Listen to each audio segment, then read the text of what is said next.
Give us Zena. No, she's ours. We need Zena. We need the journal. No, it's ours.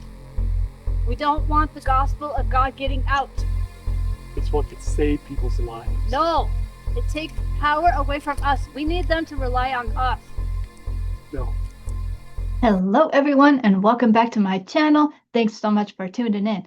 Today is October 21st, and so it is day 21 of Thanking God in our series. So today I would like to thank God for the Bible. This Bible I used when I went to the Christian school in California, and it is Bible Prophecy Adventure Revelation Seminars.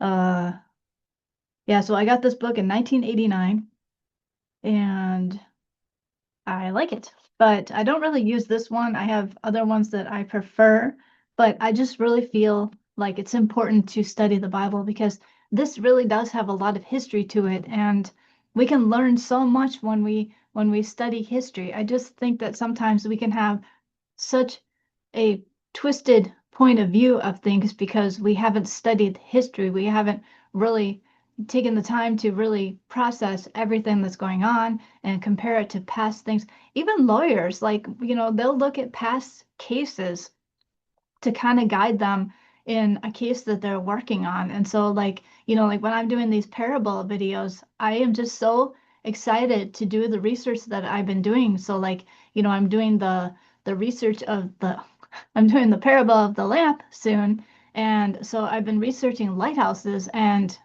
the history of lighthouses is just fascinating. And I cannot wait to share these things that I found with you. Some of you might already know it, so good for you. But like lighthouses used to start as just a fire on a cliff.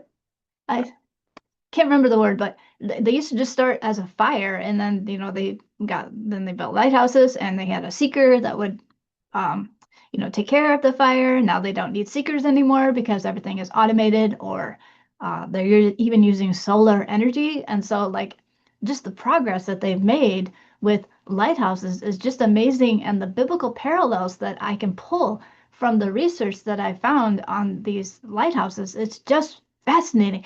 And I just love learning these things. And, I really think that the Bible is so full of things that we can learn. And, it could be that one day the Bible is taken away from us. That's why I'm trying as hard as I can to store as much of it in my head, because then I can pull it out when I need it. And, and because I might not be able to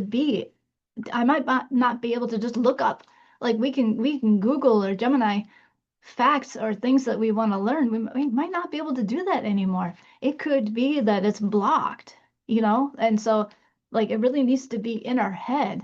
So that, I mean, that's why it says store your treasures in heaven, because those can't be destroyed.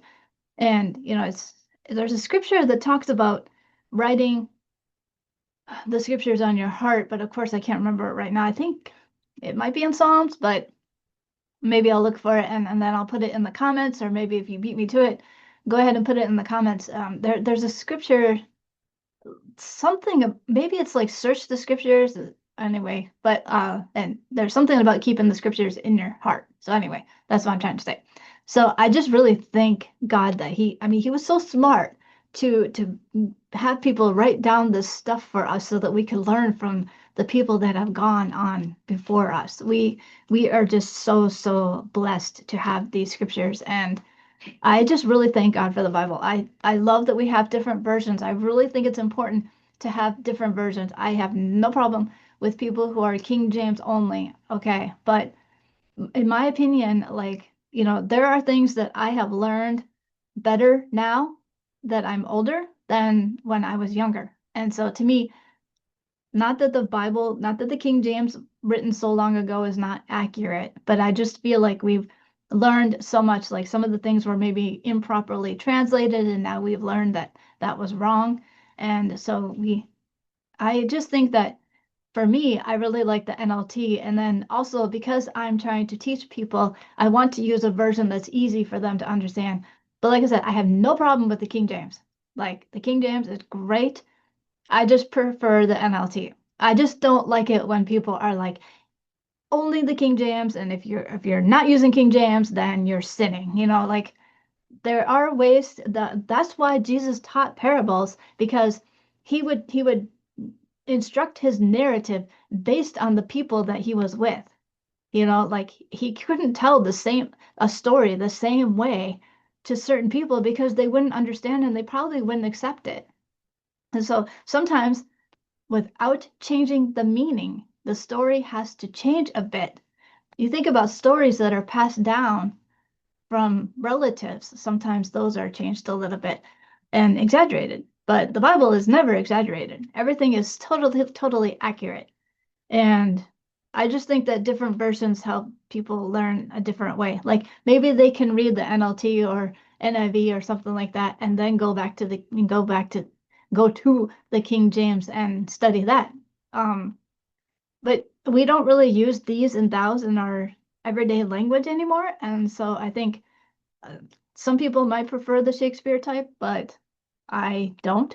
And although some Shakespeare stories are actually pretty cool, but uh I don't really get into them much though. What I do like though is Sherlock Holmes. Have you ever read Sherlock Holmes?